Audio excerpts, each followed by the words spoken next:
In this screencast, we're going to finish off our introduction to cellular respiration. So let's get into it. So we left off talking about oxidation reduction reactions or redox reactions. And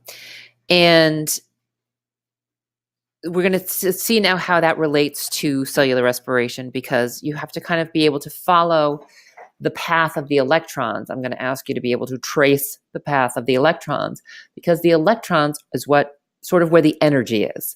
So in order to follow the energy, you have to be able to follow the electrons. Okay.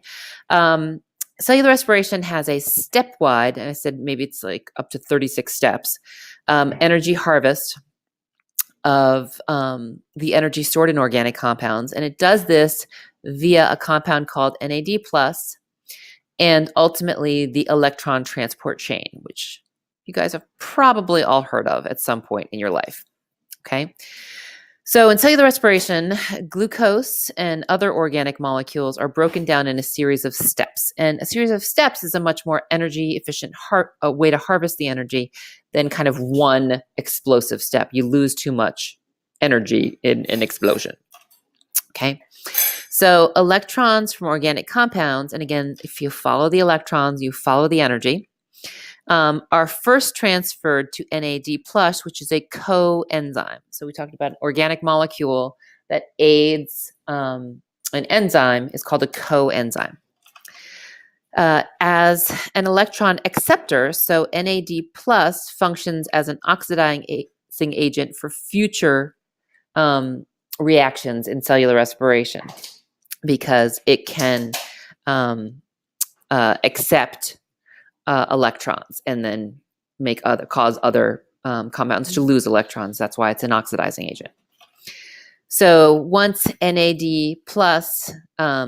is reduced and receives electrons, so it becomes NADH. So that's the reduced form of NAD+. Okay, and NADH represents stored energy. So you're going to see NADH a lot, and that will help you with your energy path. And then the energy is transferred from where it's briefly stored in NADH and used to drive the synthesis of ATP. So this just shows you, so this is NAD+. So NAD stands for nicotinamide. And this is its oxidized form, so it is kind of lost electrons, so is without electrons. It picks up some hydrogen ions from food and electrons from the whatever organic fuel is being broken down, and those are used to reduce it into nicotinamide hydride, which adds this H right here. So this has now gained electrons. Okay, so it is reduced. And now it has electrons, so it can be used to reduce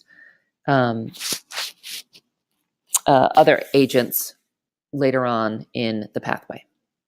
Okay, so, and the enzyme, I should actually point that out. Whenever you see an enzyme dehydrogenase, okay, it's adding electrons to NAD+. So dehydrogenase catalyzes the reaction that reduces NAD+. Okay, so whenever you see this, it means a molecule of NADH is going to be formed, and that's what your energy is. Okay, NADH takes the electrons it has received, and again, it's called NAD+, is an electron acceptor. That's a term you should know associated with NAD+.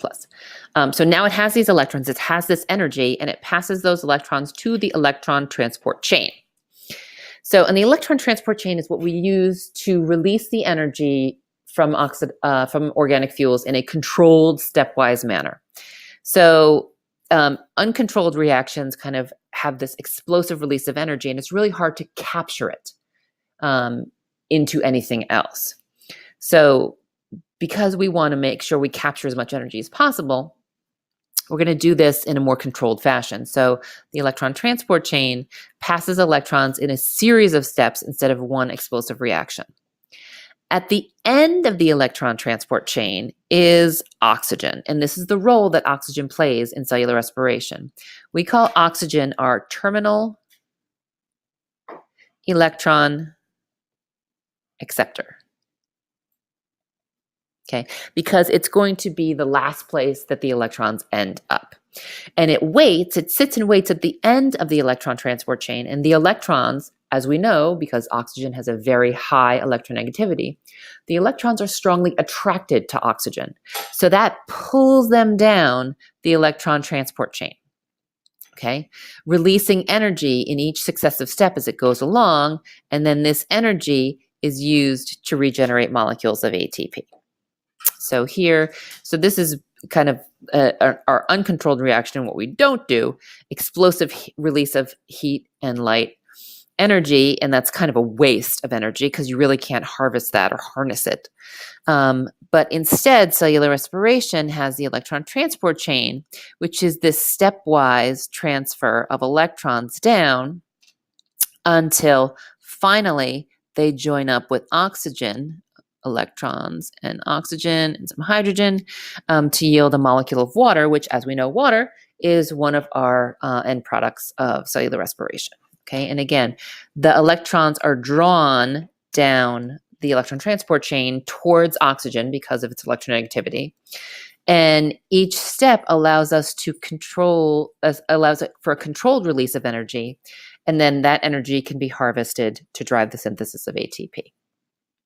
Okay, so now let's really start to look at exactly what we're going to get in cellular respiration. So there are three main stages of cellular respiration.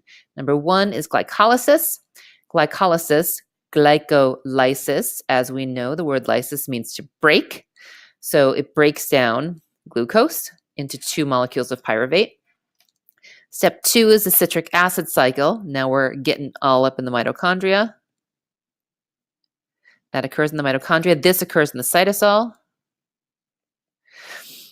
Citric acid cycle completes the breakdown of glucose, and so it releases all the energy from glucose, and the energy in the form of high energy electrons is carried by NADH and other electron carriers to the electron transport chain for our third step, which is oxidative phosphorylation. This also occurs in the mitochondria.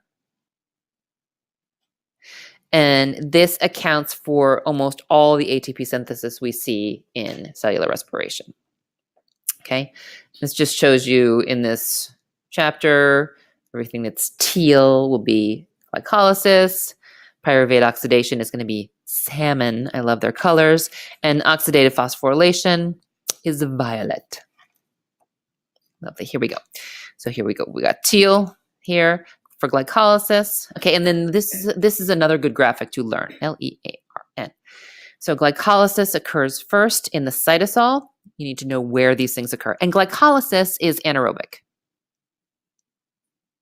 It does not require oxygen. So the remainder of the processes, the citric acid cycle and oxidative phosphorylation, are both aerobic, which means they require the presence of oxygen. Okay, and they both occur in the mitochondria. So first we have glycolysis. There's some ATP made in glycolysis via substrate-level phosphorylation. We'll talk about that in 1 second. But it's a small amount. Also, a small amount of ATP made over the course of the citric acid cycle via substrate-level phosphorylation. But again, it's a small amount. The majority of the ATP, you see how this little symbol is bigger than the other two, is made via oxidative phosphorylation over the electron transport chain and chemiosmosis. Okay, and then this shows you here our energy transfer, our high energy electrons that are carried from each step and all transported to the electron transport chain. Okay, again, the process that generates the most ATP is oxidative phosphorylation because it's powered by redox reactions. Okay, that's where we get the oxidative part of it. Oxidative phosphorylation accounts for about 90% of the ATP generated by cellular respiration. And as I said in the previous graphic, there are a few other ATPs formed in glycolysis and the citric acid cycle by substrate-level phosphorylation. And basically, what this means is that a phosphate is transferred from one substrate to ATP. Okay. We're going to talk about that in one slide, but the overall energy from one molecule of glucose, okay, broken down into carbon dioxide by cellular respiration, makes about 32 molecules of ATP, and that is a lot. Okay. Oh, and this is an example. This is substrate level phosphorylation.